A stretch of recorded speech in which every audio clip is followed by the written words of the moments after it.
Welcome to Dadograms.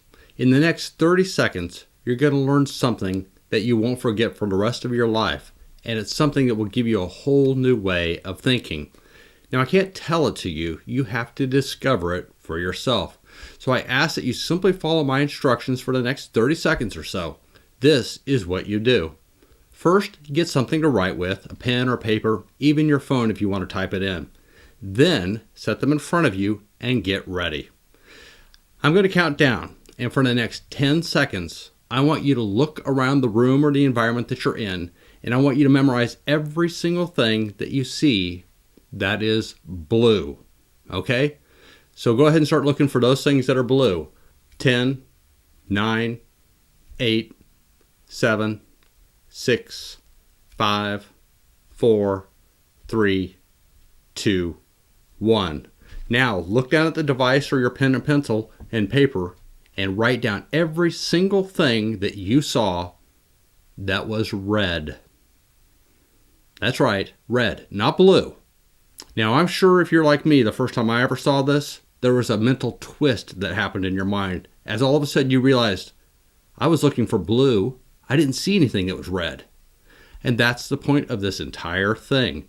You didn't see much red because it wasn't what you were looking for.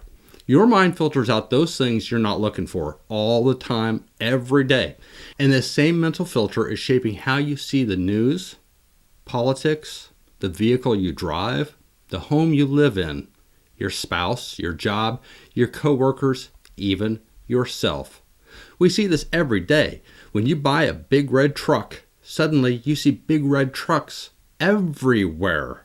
When you're excited about your favorite sports team and you wear their jersey and go out, guess what you see everywhere? That same type of sports jersey. When you start looking for rental property, for sale signs appear on the streets you've driven on for years.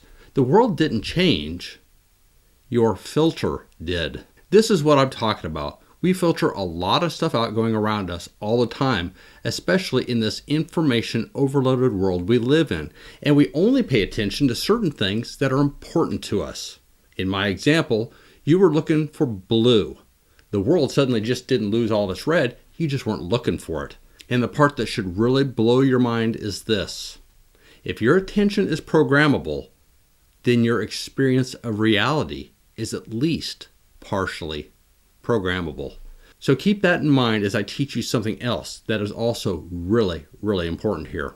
None of us start with a neutral filter. We are pre-programmed with certain biases just by virtue of being human beings. Human beings instinctively run from pain and toward pleasure. That comes down to us from thousands of years of evolution, where those who weren't as jumpy at the sight of danger were killed off, and those who were went on to have children. But while we run from pain and seek pleasure, we don't have in us an even desire to do both. We are wired to run from pain faster than we are wired to run toward pleasure. Most of you would agree, losing hurts more than winning feels good. Criticism sticks longer than compliments. That's because pain, or the threat of pain, gets priority processing. For instance, if you're out hiking and you see a coiled shape in the grass, your body reacts before you take another step. But fruit hanging from a tree, for instance, well, that doesn't quite trigger the same sense of urgency. So if your mind is already slightly tilted towards threats and attention is programmable, guess what most people end up programming themselves to scan for? Things like danger, disrespect, failure, instability, risk, and on and on. Not because they're negative or pessimistic per se, but because the brain defaults that way, because we're human. Think about all the aspects in your own life. When you're driving, if you start scanning for bad drivers, suddenly everyone on the road is just driving like an idiot. But if you're scanning for people who drive responsibly, you'll realize that most people are actually doing just fine. At work, if you scan for risk, every idea looks dangerous. But if you scan for opportunity, you start seeing possibilities instead of obstacles. In parenting, it's easy to scan for mistakes. And if you do, you'll be correcting them constantly. But if you scan for growth, you'll find yourself encouraging your kids constantly. In yourself, if you scan for evidence that you're behind, I hate to say it, folks, you're going to find a lot of proof there. but if you also scan for progress, you're going to find that too. But here's the part that matters the most. You are your brain's programmer. Now, you may not control every thought that pops into your head, but you do control what you repeatedly expose yourself to, what you dwell on, what you reward with attention, and whatever you constantly feed your mind with becomes the color you start scanning for. If you constantly consume outrage, you'll start seeing disrespect everywhere. If you consume fear, you're going to start seeing danger all around you. If you surround yourself with cynicism, you'll start filtering for proof that everything is broken. But the reverse is also true, thankfully. If you spend time around disciplined, growth-minded people, you begin to notice discipline. If you read books that teach you how to build, to lead, to create, that kind of stuff, you start seeing opportunities. If you can learn from people who think strategically instead of emotionally, your own thinking changes for the better. Now keep in mind, you can get that from people, but you can also get that from books. You can also get that from YouTube. It's all around you.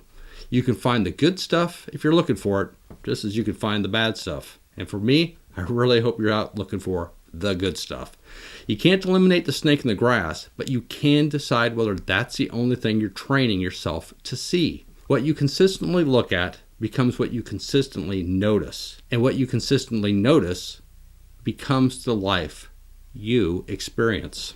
Discernment still matters. But if there's real danger, you got to deal with it. But if all you're ever scanning for is betrayal, incompetence, instability, and threat, you'll miss opportunity, loyalty, growth, and beauty. They're right there, sitting right in front of you. All you have to do is filter out the wrong stuff and notice the good stuff. The goal isn't blindness here, folks. The goal is balance.